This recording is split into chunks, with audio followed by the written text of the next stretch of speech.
You won't believe what the ancient Romans taxed. Even your pee wasn't free. In the 1st century, AD Emperor Vespasian took over a nearly bankrupt Rome. The empire was drowning in debt after years of civil war and Nero's crazy spending. Vespasian needed cash fast.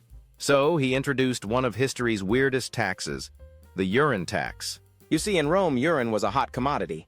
It was collected from public toilets and sold to businesses.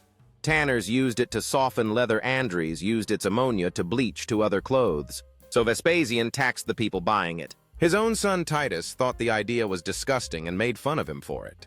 And you know what? It worked.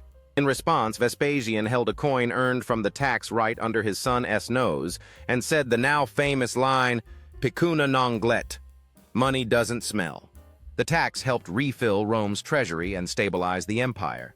So next time you think a tax is weird, remember the emperor who proved that even a stinky idea can save a civilization. Thanks for watching.